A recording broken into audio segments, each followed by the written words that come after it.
एक पेशेंट को फीवर और ज़ुकाम था। उन्हें लगा कि नॉर्मल है, ठीक हो जाएगा। फिर कुछ दिन बाद उनकी हेल्थ कंडीशन ज़्यादा सिवियर हो गई। उन्हें सांस लेने में दिक्कत होने लगी और उनका बुखार भी बढ़ गया था। तब फाइनली वो एक डॉक्टर के पास गए और वहाँ पे डॉक्टर ने डायग्नोस किया कि उनको निमोनिया था। तो आज के एपिसोड में हम बात करेंगे कि कैसे एक जनरल फिजिशियन बड़ी हेल्थ प्रॉब्लम्स को अर्ली डायग्नोस करके ट्रीट करते हैं। और इसी कॉन्वर्जेशन के लिए हमारे साथ है doctor Parth Shah, DNB general medicine from Iris hospital Anand. Welcome doctor, कैसे हो? Thank great. So when we talk about general physician, उनके पास कब जाना चाहिए before going to a specialist? देखो, जैसे मेडिकल फील्ड में हर एक प्रॉब्लम के मल्टीपल रीजंस हो सकते हैं। तो वो मल्टीपल रीज़न में से कौन से रीज़न है, कौन सी सिस्टम इन्वॉल्वमेंट है, क्या क्या चीज़ हो सकती है, वो सब चीज़ जनरली फिजिशियन देखते हैं। और उनका काम है उसमें से लिस्ट आउट करना और उसमें से रूल आउट करना, और उसमें से फिर वो आगे डायग्नोस करते कि हाँ, जैसे आपने बोला अभी ब्रीदिंग डिफ़िकल्टी, तो वो हार्ट रिलेटेड भी हो सकता है, लंग्स रिलेटेड भी हो सकता है, सीवियर विटामिन B12 डेफिशिएंसी भी हो सकती है, कुछ भी रीज़न हो सकता है। तो वो सब चीज़ जनरल फिजिशियन जनरली देखते हैं और उसमें से एक एक चीज़ रूल आउट करते हैं और फिर डायग्नोसिस करते हैं। और उसमें कोई पर्टिकुलर अगर कोई सिस्टम के रिलेटेड या हार्ट के रिलेटेड लगे और उसमें आगे और कुछ इंटरवेंशन या कुछ करने की ज़रूरत पड़े, तो फिर वो आगे सुपर स्पेशलिस्ट को रिफ़र करते हैं, या फिर वो उनके लेवल पे हो तो वो खुद ट्रीट करते हैं। ओके, सो बेसिकली क्या हम ऐसा बोल सकते हैं कि general physician is the first point of contact कोई भी पेशेंट के लिए? बोल सकते हैं नॉन सर्जिकल कॉजेज़ के लिए general physician should be the first point of contact. Okay, and when we talk about non surgical या कॉमन हेल्थ प्रॉब्लम्स जो बोलते हैं, ऐसी कौन कौन सी प्रॉब्लम्स होती है जिसके लिए फिजिशियन के पास आना ज़रूरी हो जाता है? वैसे तो बहुत सारी प्रॉब्लम होती है, but acute problems, acute chronic problems आप ऐसे डिफाइन कर सकते हो। जैसे सिंपल से सिंपल सर्दी है, जुकाम है, फीवर है, ये सब चीज़ें एक्यूट प्रॉब्लम में आती है। या फिर ऑन एंड ऑफ हेडेक होता है, चेस्ट पेन होता है, Frequent headaches और chest pain। ब्रीदिंग डिफ़िकल्टी होती है, पेट में कोई तकलीफ होती है, यूरिन में कोई तकलीफ होती है। एज सच फिजिशियन, मैंने जैसे बोला, ऐसे कोई भी जो नॉन सर्जिकल कॉजेज है, जनरली फिजिशियन वो सब चीज़ों में इन्वॉल्वमेंट आता ही है। और इन सब को हम लोग आइडेंटिफाई कैसे करेंगे? मतलब ऐसे नॉर्मल सिम्टम्स कौन से होते हैं जो एक कोई भी एक नॉर्मल इंसान डे टू डे में आइडेंटिफाई करके लाइक मुझे सर्दी है या मुझे ये प्रॉब्लम है? कोई भी सिम्टम्स, सीवियरिटी पेशेंट को खुद पता चली जाती है। आप एक दिन 2 दिन, जैसे नॉर्मल सर्दी, जैसे सर्दी ज़ुकाम है तो आप क्या 1 दिन मेडिसिन लोगे, 2 दिन मेडिसिन लोगे, उसके बाद तो आपको पता चल जाना चाहिए कि चलो ये 1-2 दिन से ठीक होने वाली चीज़ नहीं है। Correct। या फिर कभी कभी उसके साथ अलार्मिंग सिम्टम्स होते हैं, जैसे वॉमिटिंग है, वो हो रहा है, वो ठीक ही नहीं हो रहा है, कुछ खा पी नहीं पा रहे, तो फिर वो 1-2 दिन वेट करने का भी मीनिंग नहीं है। वो फिजिशियन को या डॉक्टर को दिखा के उसको, आपको कोई सीरियस चीज़ नहीं है या कोई किसी चीज़ की इवैल्यूएट करने की ज़रूरत नहीं है, वो आपको देखना चाहिए और फिजिशियन को मिलना चाहिए। सो बहुत ज़्यादा एक कॉमन हेल्थ प्रॉब्लम जो डे टू डे सबको होती रहती है वो एक फीवर होती है, वीकनेस होती है और सर्दी ज़ुकाम होता है। तो जब वायरल नहीं हो, लाइक यू नो कि ये चीज़ वायरल नहीं है, तो ऐसे कौन से सर्कमस्टांसेस में आपको एक डॉक्टर के पास जाना चाहिए कि इसकी सिवियरिटी कितनी हद तक बढ़ी कि मैं एक डॉक्टर के पास जाके कंसल्ट करूँ? देखो, जैसे मैंने बोला कि viral infection usually last for 3 to 5 days. Okay. अगर आपके सिम्टम्स 3-4-5 दिन बाद भी अगर रिजॉल्व नहीं हो रहे, तो आप ऐसा नहीं कि चलो फीवर है और कुछ नहीं है, खाली फीवर आ रहा है और बॉडी एक हो रहा है तो वायरल ही होगा। वायरल का भी कुछ टाइम पीरियड होता है, 3-4-5 दिन हुआ, उसके बाद भी अगर आपको वो कंटिन्यू रह रहा है तो फिर इट इज़ नॉट वायरल। आपको या फिर अदर वायरल इन्फेक्शन या फिर different type of viral infection, तो उसमें आपको, जैसे डेंगू और ऐसे सब हो गए, उसमें आपको इन्वेस्टिगेट कराना पड़ता है और उसकी अलग ट्रीटमेंट रहती है या फिर अलग मैनेजमेंट रहता है, तो आपको ये कराना पड़ता है। दूसरे हो गए अलार्मिंग सिम्टम्स, जैसे मैंने बोला कि बहुत सीवियर हेडेक हो रहा है, कोई मेडिसिन से ठीक नहीं हो रहा है, आप पानी भी पी रहे हो, पानी भी नहीं पी पा रहे हो, तुरंत वॉमिटिंग हो जा रहा है, पेट में बहुत पेन हो रहा है, यूरिन, अगर आपका यूरिन कम हो रहा है, ऐसे सब अलार्मिंग सिम्टम्स हो जो रूटीनली माइल्ड कोई भी इलनेस में नहीं होंगे, वो सब में आपको डॉक्टर को मिलना चाहिए। आप 1-2 दिन वेट कर सकते हो, इससे ज़्यादा वेट करने का फिर कोई मीनिंग नहीं रहता है। ऐसा नहीं हो कि फिर आप मेडिसिन लेते ही जाओ, फार्मेसी में जाके बोलो कि मुझे फीवर है और खांसी है, दवाई दे दो, 2 दिन लिया फिर से गए दवाई ले लो, उसका कोई मीनिंग नहीं है। क्योंकि ओवर द काउंटर पे तो वो लोग कुछ भी प्रिस्क्राइब कर देते हैं वो बेसिकली। तो आप सिम्टम्स बताओगे, उनको थोड़ी पता है कि आप 2 दिन पहले भी आए थे। वो आप जाके वहाँ पे बोलोगे मुझे सर्दी है, कफ है और फीवर है, तो वो तो दवाई दे देंगे, क्योंकि ओवर द काउंटर मेडिसिन वो लोग दे सकते हैं, इसलिए वो लोग मेडिसिन दे देंगे। पर फिर वो आपका भी रिस्पॉन्सिबिलिटी बनता है कि नहीं, चलो अभी एक बार ये हो गया तो अभी जाके एक बार डॉक्टर को ठीक से दिखाए और अगर लगे तो इन्वेस्टिगेट और इवेल्यूट कराए।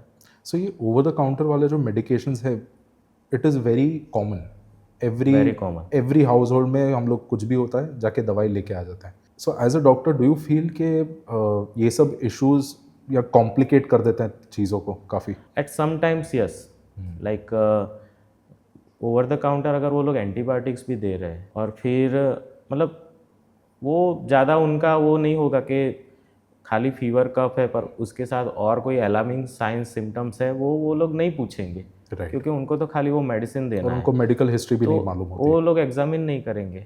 थोड़े थोड़े सटल साइंस होते हैं, जैसे हम पेशेंट चेक करते हैं तो हमको उनके मतलब ऐसे बहुत बेसिक लगती है, पर वो हम ऑब्जर्व करते हैं। जैसे आके पेशेंट बैठा है, बैठ ही नहीं पा रहा है, ऐसे पूरा झुक जा रहा है, उसकी आइज़ एकदम संकन हो गई है, साइंस डिहाइड्रेशन के साइंस है, फीवर इतना ज़्यादा है, हार्ट रेट बहुत ज़्यादा बढ़ रहा है, थोड़े बहुत वो साइंस हमको देख के ही पता चल जाता है। राइट।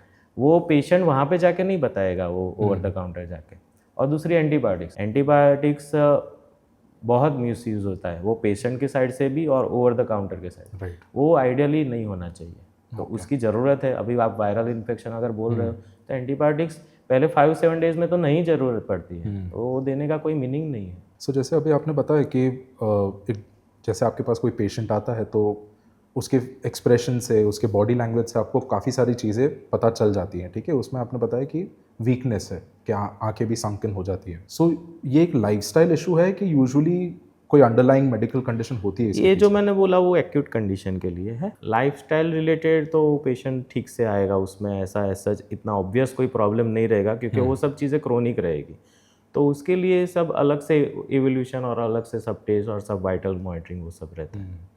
लोग जितने अवेयर हो रहे हैं, ठीक है, इट्स नॉट कि अभी लोग अवेयर नहीं हो रहे, पर बोलते ना एक राइट डायरेक्शन में अवेयर नहीं हो रहे कि कुछ भी बीमारी होती है तो सबसे पहले जाके गूगल पे वो अपने सिम्टम्स डाल देंगे, ठीक है, और उसके हिसाब से they start taking medicine, directly एक फार्मेसी के पास चले जाएंगे और वहाँ जाके वो एक मेडिसिन ले लेते हैं। सो एज अ डॉक्टर आपको ये कितना चैलेंजिंग महसूस होता है व्हेन एक पेशेंट आपके पास आते हैं और वो खुद का नॉलेज लेके आते हैं जिसका कोई बेसिस नहीं है? सो आपको यूजुअली ऐसे कोई केसेस मिलते हैं? ऐसे केसेस आते हैं। एक अप टू 1 पॉइंट आप गूगल से सर्च करके सब अपने बारे में जानो, अपनी बीमारी के सिम्टम्स के बारे में जानो, वो उसमें कोई इश्यू नहीं है। हम मेडिको है तो अपने नॉन मेडिको फील्ड की कोई चीज़ रहेगी, जैसे कोई टैक्स रिलेटेड कोई चीज़ रहेगी, कोई लीगल कोई चीज़ रहेगी, या कोई भी टर्मिनोलॉजी, क्रिकेट के लिए सिंपल रूल्स की कोई चीज़ रहेगी, हम गूगल करेंगे, करेक्ट, ढूंढेंगे। तो पर इसमें क्या है, हेल्थ इन्वॉल्व है, तो आपको ये पता होना चाहिए कि कौन सी लिमिट तक मैं जा सकता हूँ वहाँ पे, और वहाँ कहाँ पे मुझे लिमिट सेट करना है। राइट। तो आप जैसे मैंने बोला, अगर आपको पता चल सकता है कि ये अलार्मिंग साइंस और सिम्टम्स है, या फिर ये बहुत स्ट्रेच हो गया है और उसके बाद नहीं जाना है, तो आप कर सकते हो। पर ये पता होना भी जरूरी है कि ऐसा पता चले। करेक्ट। मुझे ये पता चलता है कि नहीं चलता है वो भी पता होना चाहिए। तो फिर कोई ज़्यादा ओवर स्मार्ट हो तो वो ऐसे नहीं कन्विंस होएगा कि हाँ मुझे तो पता चलता ही, इसमें मैंने किया तो हो गया। ऐसे तो फिर डॉक्टर की ज़रूरत ही नहीं पड़ेगी। तो और जैसे मैंने बोला ना, history is one part, examination is one part, vitals और बाकी सब हम जो देखते हैं, फील करते हैं और सब चेक करते हैं, और उसके बाद रिपोर्ट्स आते हैं। राइट। और उसके बाद ट्रीटमेंट आती है। तो ऐसे 4 पार्ट में आप डिवाइड कर सकते हो, history, examination, investigation and then treatment. Okay. तो वो सब चीज़ें पॉसिबल नहीं है खाली गूगल के उसमें नहीं, पूरी चीज़ें आप खाली इन्फॉर्मेशन के लिए कर सकते हो। हाँ, आपको ऐसा है कि चलो ये हो रहा है, मुझे डॉक्टर के पास जाके क्या क्या पूछना है, वो ऐसे सब करना, तो ठीक है, पर उसके हिसाब से आप सेल्फ डायग्नोज नहीं करना चाहिए। करेक्ट। अभी थोड़े टाइम पहले आपने एंटीबायोटिक्स के बारे में बात की, ठीक है। So for the people who know, जिनको राइट नॉलेज है, उनको पता है कि antibiotics if not taken properly it can be very lethal to your body. So ऐसे कौन कौन से इश्यूज एंटीबायोटिक्स का मिसयूज़ करने से आते हैं? एंटीबायोटिक्स के मिसयूज से जो इश्यू आएंगे वो किसी को पता नहीं चलेंगे, खाली डॉक्टर को ही पता चलेंगे, क्योंकि उसमें रेजिस्टेंट आता है। वो रेजिस्टेंट दिखने में काफ़ी साल लग जाते हैं। ओके। और वो पेशेंट में एकदम ऑब्वियस नहीं दिखेगा। अभी आप जैसे, मैं तो एक एग्जांपल देके बताता हूँ। सब लोग एजिथ्रोमाइसिन एज अ, मुझे तो लगता है चना ममरा की तरह लेते हैं। तो मतलब वो बोलते हैं मुझे थ्रोट पेन हुआ, एक एजिथ्रो लिया, ठीक हो गया। फिर 2 दिन नहीं लिया, फिर 2 दिन बाद मुझे फिर से थ्रोट पेन हुआ, मैंने एजिथ्रोमाइसिन एंटीबायोटिक है, वो तो थोड़ी पेन किलर है, पैरासीटामोल है। आके आपने जब पे, तो वो अगर एंटीबायोटिक आपने लिया है तो वो लेना पड़ेगा और उसका कोर्स कंप्लीट करना पड़ेगा। अगर ज़रूरत नहीं है तो पहले लेना ही नहीं था। पहले तो वो उसकी ज़रूरत थी कि नहीं वो, और अगर लिया तो फिर उसका कोर्स कंप्लीट करना चाहिए। ऐसे ऐसे करके जो रेजिस्टेंट हो रहा है, तो अभी एजिथ्रोमाइसिन नॉर्मल इन्फेक्शन में काम ही नहीं कर पा रहा है। तो अभी तो मोस्ट ऑफ द लोग एजिथ्रोमाइसिन लेते होंगे, उसकी कोई इफेक्ट नहीं, it will be working as just as a placebo, उसकी कोई ज़रूरत भी नहीं। और उसके साइड इफेक्ट कितने हैं, सबको उससे गैस्ट्राइटिस हो जाता है, और बाकी सब मेडिसिन फिर उसकी वजह से नहीं ले सकते। और वायरल इन्फेक्शन अगर आप बोल रहे हो, तो 2, 3, 4 दिन तक वायरल इन्फेक्शन हो है तो फिर एंटीबायोटिक की ज़रूरत ही नहीं है। अगर आप हाँ ऐसा सोच रहे हो कि वायरल इन्फेक्शन हो गया, उसके बाद फिर से दूसरा कोई इन्फेक्शन हो रहा है तो उसमें एंटीबायोटिक, तो बात अलग है। पर बाकी एंटीबायोटिक की ज़रूरत ही नहीं है। और अभी क्या हो रहा है कि एक एंटीबायोटिक से ठीक नहीं हो रहा है, इसलिए बाकी सब डॉक्टर 2-2 एंटीबायोटिक भी देना पड़ रहा है। उसका डोजेजेस और वो सब भी बढ़ा देते हैं। हाँ, और फिर वो पेशेंट जब 2 साल बाद, 5 साल बाद जब एडमिट हो, तो वो एंटीबायोटिक उसको कभी काम नहीं करती है। तो एट एंट्रेंस लेवल ही हमको वो मीडियम टू हायर कैटेगरी की एंटीबायोटिक देनी पड़ रही है। और अपने पास फिर एंटीबायोटिक के अभी स्कोप्स कम हो रहा है। तो ये सब अभी नहीं पता चल रहा। जो पेशेंट जब बाद में 5 साल बाद, 10 साल बाद एडमिट होगा, तब पता चलेगा कि उसको ये बेसिक एंटीबायोटिक कोई काम है। उसको कोई इन्फेक्शन, सिंपल यूरिन इन्फेक्शन हुआ है, उसमें सब एंटीबायोटिक रेजिस्टेंट आ रही है, तो अपने को हायर एंटीबायोटिक देना पड़ेगा। ओके। तो ये सब पेशेंट को नहीं पता चलेगा, क्योंकि उनको वो अफेक्ट नहीं करता है। बाद में तो हॉस्पिटल आएंगे सीवियर इन्फेक्शन के साथ, वो तो हमको ही ट्रीट करना है। तो वो हमको पता चलेगा, वो पेशेंट को नहीं लगेगा हाँ ये एंटीबायोटिक दिया। तो ये वैसे भी नाम इतने उसके डेंजरस होते हैं, तो उनको तो कुछ पता ही नहीं चलेगा। प्रॉब्लम इश्यू हमको क्रिटिकल केयर स्पेशलिस्ट को सबको पता चलता है कि हाँ अभी ये एंटीबायोटिक काम है। जैसे मैं टाइफाइड का एग्जाम्पल दे रहा हूँ। 8 साल पहले टाइफाइड और इवन सिंपल यूरिन, जो एक लियोफ्लॉक्स और वो सब करके मेडिसिन से ट्रीट होता था, अभी पिछले आई थिंक लास्ट ईयर या लास्ट टू लास्ट ईयर मैंने at least 15 proven blood culture, proven मतलब जो कल्चर ब्लड में लेते हैं और बैक्टीरिया ग्रो करते हैं, ऐसे प्रूवन टाइफाइड फीवर के केसेस देखे थे। सब में लियोफ्लॉक्सेसिन करके एक एंटीबायोटिक आती है, रेजिस्टेंट थी। पहले वो एकदम सिंपल और सेफ एंटीबायोटिक थी, जो टैबलेट भी दे सकते थे, इंजेक्शन भी दे सकते थे। वो सब में केसेस में वो सेंसिटिव होता था। अभी वो सब केसेस में रेजिस्टेंट है। कोई यूरिन इन्फेक्शन के बैक्टीरिया लियोफ्लॉक्सेसिन से सेंसिटिव नहीं थी। तो ये सब प्रॉब्लम है। मतलब ये बेसिक एंटीबायोटिक से अगर वो ट्रीट नहीं हो रहा है, इसलिए हमको ऑन एडमिशन से ही हायर एंटीबायोटिक देना पड़ता है। उससे फिर हो सके कि उसकी साइड इफेक्ट ज़्यादा होती है, उसकी कॉस्ट ज़्यादा होती है। ये सब इनडायरेक्ट इफेक्ट है।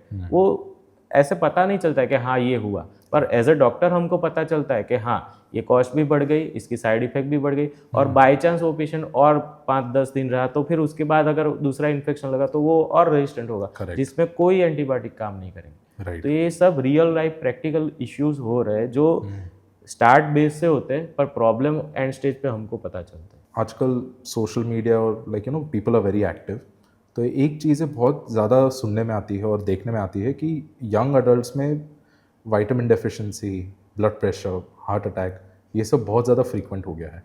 So why do you think ये क्यों हो रहा है?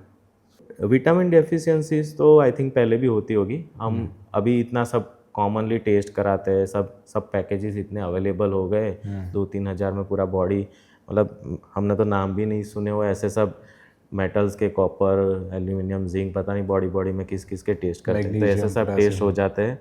तो अभी ये सब स्क्रीनिंग बहुत फ्रीक्वेंट हो गया है, इसलिए अपने को पता चल रहा है कि हाँ विटामिन की डेफिशिएंसी वो पहले भी होती होगी मेरे हिसाब से। और ये भी हो सकता है कि अब सब खाना इतना सब ये आउटसाइड फूड और एडल्ट्रेशन बहुत इतना बढ़ गया है कि सब विटामिन की डेफिशिएंसी रहती है। और अभी जैसे गर्मी, हम कुछ भी मतलब थोड़ा भी गर्मी सहन नहीं कर पाते, तो बाहर हम निकलेंगे नहीं, तो विटामिन डेफिशिएंसी और वो सब चीज़ें तो रहेगा। लड़कियां तो कोई ऐसे कुछ भी दिखे नहीं, ऐसे ही सब निकलते, तो वो विटामिन डी तो कब मिलेगा ही नहीं। तो वो सब डेफिशिएंसी तो उसकी वजह से हो रही है। दूसरा जो आपने बोला ब्लड प्रेशर और हार्ट डिसीज़, वो सब ये सब सेम लाइफस्टाइल और सबका डाइट और वो सबको काफ़ी इफ़ेक्ट कर रहा है, ओके क्योंकि स्ट्रेस बहुत बढ़ गया है हर चीज़ में, सब स्ट्रेस बढ़ गया है, सबका स्लीपिंग पैटर्न डे, ये जोमेटो सब आया तब से सबका लेट नाइट ईटिंग, रात रात तक जगना, ये सब Disciplined बहुत ज़्यादा lifestyle तो बढ़ नहीं गया है। है। तो वो सब चीज़ों से इफ़ेक्ट होता है। और दूसरा ये भी है कि अभी सोशल मीडिया इतना बढ़ गया है कि 30 साल के लड़के को अगर अटैक आए पूरे गुजरात में कहीं पे तो सबको पता चल जाएगा। तो पहले Everyone शायद नहीं knows. पता चलता होगा, Correct. आज से 10 साल पहले इतना सोशल मीडिया और ये ट्विटर लोग इंस्टा informed इतना नहीं नहीं था, तो शायद सबको नहीं पता चलता होगा। Right. तो अभी सबको पता चल जाता। और दूसरा एक कंट्रोवर्शियल ये कोविड भी हो सकता है कि कोविड के बाद सबका थोड़ा जो बोलते हैं ना कि ब्लड वेसल में क्लॉट होने का, वो थोड़े चांसेस सबके थोड़े बड़े तो है, ऐसा लग रहा है। राइट। वो कोविड से मुझे एक चीज़ याद आई कि आनंद में देर वर ओनली गवर्नमेंट रिकग्नाइज 3 से 4 ही ऐसे इंस्टीट्यूट्स थे जो सर्टिफाइड थे कोविड को ट्रीट करने के लिए। first you were one of initially. Them, you were one of them, right? Yes, yes. Initially. How was the experience on ground? Because patients के हिसाब से it was really like a battlefield. At least during the first wave it was very horrible. तो मतलब initially तो हमको बहुत डर लगता था कि उसमें जाना, स्टाफ और सब स्टाफ, हम तो एक्चुअली एटलीस्ट राउंड लेके वापस चले जाते थे, पर जो स्टाफ्स और मेडिकल ऑफिसर वो थे जो राउंड द क्लॉक वहाँ पे रहते थे पूरा टाइम, वो काफ़ी एक्सपोज रहते थे। राइट। तो और मतलब सब स्टोरीज और वो सब सुना हो तो, और अपनी जनरेशन के लिए सब ये फर्स्ट टाइम ऐसा पैंडेमिक ये 90 ईयर्स के बाद आया है। It was very difficult. और मेन प्रॉब्लम ये था कि कुछ पता नहीं था क्या करना है। करेक्ट। फर्स्ट वेव में तो लिटरली मतलब क्या सिम्टम्स होगा, क्या ट्रीटमेंट देना है, क्या इन्वेस्टिगेशन में क्या देखेंगे और कैसे मैनेज करेंगे, वो इनिशियली 1 आध महीना ऐसा सब डाउट था। फिर धीरे धीरे जैसे जैसे पेशेंट ट्रीट करते रहे हमको पता चलता रहा कि हाँ ये इनिशियली 7 डेज़ ओके रहता है, मेन जो पीरियड है 7 to 14 डेज़ का रहता है और उसमें खास ध्यान रखना है। वैसे ऐसे थोड़ा यूज टू होते गए। सेकंड वेव जो था उसमें ऐसे बोलूँगा तो कि डर इतना नहीं था, प्रिकॉशन हम ले रहे थे, पर डर इतना नहीं था कि हाँ मॉर्टालिटी 2 to 4% ही थी, तो इतना डर नहीं था। थोड़ा प्रिकॉशन रखना पड़ता था, वो ये था। बट मेन उस टाइम पे था कि वर्कलोड बहुत वर्कलोड था। मतलब मैं अभी जो ओपीडी देखता हूँ उससे 2 to 3 टाइम्स ज़्यादा कोविड पेशेंट की ओपीडी देखता था। और ये खाली ओपीडी की, जो एडमिट पेशेंट है वो बात अलग है। तो और उस टाइम पे बेड के लिए इतने फ़ोन्स और इतनी जगह से फ़ोन आते थे और हमको इतने लोगों को मना और ऐसे करना पड़ता था। और कभी कभी अंदर से दुख भी होता था और कभी फ्रस्ट्रेशन भी आता था कि कितना करेंगे हम, अभी कैसे करें।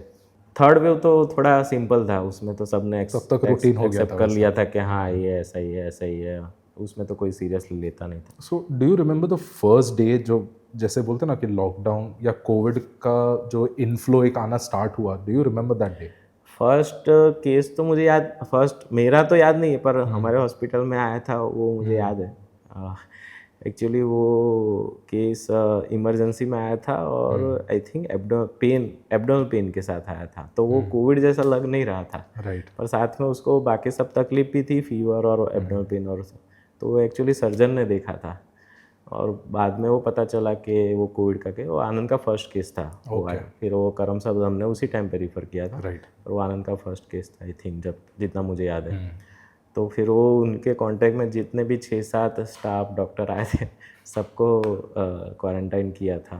और हॉस्पिटल तो ऑलमोस्ट बंद जैसा ही था, तो स्टाफ थोड़े लोग को तो हॉस्पिटल में ही क्वारंटाइन किया था और डॉक्टर को वो सब उन्होंने फैसिलिटी बनाया था वहाँ पे लेके गए थे। तो वो थोड़ा अभी याद करते तो हंसी आती है, उस टाइम पे बहुत टफ था। राइट। क्योंकि why I brought this topic was कि डॉक्टर का एक मेजॉरिटी बोलते हैं ना रिस्पॉन्सिबिलिटी इमरजेंसीज का एक होता है, राइट? इट इज़ भले आप कितने भी एक्सपीरियंस्ड हो जाओ, पर वो जो इमरजेंसी को एक डील करने का एक जो तरीका होता है वो आई डोंट नो, एक एक्सपीरियंस के साथ ही शायद आता होगा। सो आपके पास भी ऐसे बहुत सारे इमरजेंसी पेशेंट्स अगर आते होंगे तो कैसे टाइप के आते हैं? इमरजेंसी पेशेंट्स देखो अभी क्या है कि काफ़ी सारी स्पेशलिटीज़ हो गई, जैसे कार्डियोलॉजिस्ट है, पल्मोनरी नेफ्रोलॉजिस्ट, ये सब स्पेशलिटी हो गई है, न्यूरोलॉजिस्ट। एज अ फिजिशियन हमारे पास प्राइमरी जो इमरजेंसी आती है, नो डाउट है वो कार्डियक और न्यूरो रिलेटेड इमरजेंसी भी आती है, पर जो प्राइमरी आती है वो फीवर या हाइपोटेंशन या सिस्टेमिक इन्फेक्शन, ऑक्सीजन कम हो गया हो कोई इन्फेक्शन की वजह से, या इन्फेक्शन इतना फैल गया हो कि उसकी वजह से ब्लड प्रेशर लो हो गया हो, किडनी पे इफेक्ट हो, हार्ट पे इफेक्ट हो, लंग्स पे इफेक्ट हो, ये सब चीज़ें के केसेस ज़्यादा आते हैं हमारे पास। और ये सब में हमको उस टाइम पे अर्जेंट एक्ट करना पड़ता है, और मतलब पेशेंट भी मैनेज करना पड़ता है, रिलेटिव्स काउंसलिंग वो सब भी करना पड़ता है। बहुत पुरानी कहावत है, prevention is better than cure. तो जैसे आपने बताया कि अभी बहुत सारे फुल बॉडी चेकअप्स पैकेजेस और वो सब बहुत वाइडली अवेलेबल हैं, बट अभी भी लोगों को पता नहीं है कि कितने फ्रीक्वेंसी में करवाना चाहिए, right? Every 3 months, 6 months, annually, age wise अलग होता है कि नहीं होता, तो उस पर थोड़ा इन्फॉर्मेशन दे दीजिए। जैसे हमने पहले भी डिस्कस किया कि अभी सब यंग एज में सब होने लगा है, बाकी जनरली तो पहले ये सब हेल्थ चेकअप वो सब 40-50 साल के एज के बाद कर सकते हैं। अभी भी हम 40, I think it is a cut off. आप 40 के बाद regular, not 6 monthly but every 2-3 ईयर्सली आपको ये सब चेकअप कराते रहना चाहिए। और 30, एक बार आप 30 पहुंच जाओ तो 30 के बाद एक बार आपको सब रूटीन चेकअप करा लेना चाहिए कि सब ठीक है। उसके बाद अगर सब ठीक है तो आप 5 साल बाद कराओ, नहीं कराओ, या 40 पे सीधा कराओ, right, it's up to you. But 40 के बाद आपको रेगुलर सब चीज़ें चेकअप कराना है। अगर इसमें भी अगर आपका 2-3 चीज़ है, जैसे फैमिली हिस्ट्री है, diabetes, blood pressure, heart disease की, मम्मी फादर, कोई सिबलिंग्स, या फिर आपका बॉडी हैबिटस ऐसा है, आप ज़्यादा एक्टिविटी नहीं करते हो, ओबेस हो, सेडेंटरी लाइफस्टाइल है, ये सब चीज़ें हैं, तो आप थोड़ा फ्रीक्वेंटली कर सकते हो। But otherwise 30 should be your first, and after that depending upon your reports आप 35, 40 या 40 के बाद रेगुलर करा सकते हो। Okay, so up until then अगर हम लोग को नेचुरली अगर हेल्दी रहना हो, ठीक है, सो हमको पता है कि डाइटरी और एक्सरसाइज ये तो इम्पोर्टेंट है। What other factors do you think are important कि एक एटलीस्ट 40 तक तो मैं प्रॉपर हेल्दी रह पाऊँ? नहीं, जो मेन अपना सब इलनेस और सब चालू होता है वो 40, 50, 60 के बीच ही चालू होता है। तो you have to start from 30 but you have to continue till 60, 70. It's a regular thing. Yes. And diet and exercise हमने बोला, और पर सबसे इम्पोर्टेंट यही है, अगर आप एक्सरसाइज कोई भी टाइप की फिजिकल एक्सरसाइज वो ज़रूरी है, at least half an hour a day आपको कोई भी फिजिकल एक्टिविटी प्रॉपर करनी चाहिए। अगर वॉकिंग है, जॉगिंग है, साइकिलिंग है, स्विमिंग है, अगर आप कोई स्पोर्ट्स खेलते हो, बैडमिंटन है, टेनिस है, ये कोई स्पोर्ट्स खेलते हो, ऐसी एक्टिविटी इज़ मस्ट। दूसरा, थोड़ा लाइफस्टाइल रेगुलर रखना चाहिए, मतलब अगर आप 11 बजे सो जाते हो, 12 बजे सो जाते हो, तो वो रखे रेगुलर। और दूसरा, diet, late night eating, outside food eating, वो सब अवॉइड जितना हो सके उतना आपको करना चाहिए। ओके, सो आप अगर हम लोग थोड़ा पर्सनली बात करें, आप बीइंग अ यंग डॉक्टर, ठीक है, आप इसी जनरेशन के हो, इनमें से कौन सी चीज़ें आप अपनी डे टू डे लाइफ में आप इम्प्लीमेंट करते हो? मैं ट्राई करता हूँ कि फिजिकल एक्टिविटी एटलीस्ट डेली करूँ। आपका रूटीन एज अ डॉक्टर सबको पता है कि राइट? हाँ, क्योंकि लेट इमरजेंसी और वो सब रहता है, तो लेट नाइट कॉल्स और वो सब तो आते हैं, बट फिजिकल एक्टिविटी मैं ट्राई करता हूँ। एक तो हम स्पोर्ट्स खेलते हैं सब एवरी संडे, और बाकी हफ्ते में एक आध दिन और हो जाता है, और बाकी के टाइम सन के साथ मैं जाता हूँ तो उसके साथ वॉक कर लेता हूँ, या साइकिल उसका साथ चलाता हूँ, या फिर कोई भी एक्टिविटी एटलीस्ट वो करने का ट्राई करता हूँ। ट्राई करते हैं कि लेट नाइट फूड जितना हो सके उतना अवॉइड करें, और स्ट्रेस अवॉइड हो सकता है तो वो पॉसिबल काफ़ी हद तक नहीं होता है, पर तो भी ट्राई करते हैं कि स्ट्रेस जितना हो सके वो अवॉइड करें। और बेटर कि कोई हैबिट नहीं हो, अदर एडिक्शन लाइक टॉबैको स्मोकिंग, वो भी बहुत इंपॉर्टेंट है। टॉबैको स्मोकिंग, अल्कोहल, वो सब चीज़ नहीं होनी चाहिए, वो वर्सन कर देते हैं काफ़ी सारे सिचुएशंस को। अगर आप 3 सबसे बड़ा रिस्क फैक्टर बोलो तो यही होगा, एक स्ट्रेस होगा, एक फिजिकल इनएक्टिविटी होगा, और ये सब टॉबैको होगा। सो अभी तक आपके पूरे मेडिकल जर्नी में आपने बहुत सारे पेशेंट्स को ट्रीट किया होगा, राइट? बड़े, बच्चे, बुजुर्ग, सब है उसमें। कोई ऐसा पर्टिकुलर इंस्टेंस या ऐसा कोई पर्टिकुलर पेशेंट जिसके साथ आपका एक्सपीरियंस ऐसा हो जहाँ पे आपका पूरा लाइफ चेंज हो गया हो, ऐसा कोई पर्टिकुलर इंस्टेंस है? ऐसा जब मतलब मैं रेसिडेंसी में था तब से मतलब तब का एक इंसिडेंस है। हैप्पी इंसिडेंट तो नहीं है, बट एक यंग फीमेल थी, 22-23 अराउंड एज की होगी, और उसको एसएलई था। तो एसएलई बहुत नोटोरियस रहता है, उसमें पेशेंट को बहुत सफ़र करना पड़ता है और बहुत प्रॉब्लम रहते हैं। पर ये था कि वो जब ठीक रहती थी तो ऑल द टाइम हंसती रहती थी, ओपीडी में भी आते तो हंसती हंसती। पर उसने बहुत सफ़र किया, और एक्चुअली वो जो जब क्रिटिकल होके एडमिट हुई थी तो मैं आईसीयू में था उस टाइम पे, तो उसको ठीक नहीं हो रहा था, और हमको मतलब आइडिया आ गया था कि अब ये ठीक नहीं होने वाला है। और हम सब मतलब रूम पे भी बात करते थे कि उसको ठीक हो जाए तो अच्छा है, ठीक हो जाए तो अच्छा है। तो मैं फिर वो एक्सपायर हो गई। तो मैं उस टाइम पे लिटरली 2-3 दिन सो नहीं पाया था ठीक से, और वो जो हमको उनको बताना पड़ा था वो मेरे लिए बहुत डिफ़िकल्ट था, उनको उनके पेरेंट्स को कन्वे करना कि 22-23 ईयर की लड़की ऐसे हुई है। तो बहुत ही इमोशनली डिस्टर्बिंग होता है वो। और तब से फिर हर एक पेशेंट के साथ मैं थोड़ा बहुत उनकी कंप्लेन के लिए इमोशनली होता हूँ अटैच, कि हाँ इनको तकलीफ़ ज़्यादा हो रही है, तो कोई ऐसा प्रॉब्लम नहीं आए और ऐसे सब। और मतलब इसीलिए छोटी से छोटी चीज़, कभी कोई आईवी लाइन ऐसे एक्स्ट्रा हो गई तो मुझे होगा कि क्यों आईवी लाइन उनको एक्स्ट्रा लगाना पड़ा, कभी पंक्चर एक्स्ट्रा हो गया तो क्यों पंक्चर एक्स्ट्रा लगाना, उनको तकलीफ़ नहीं होना चाहिए, ऐसा मुझे होता है।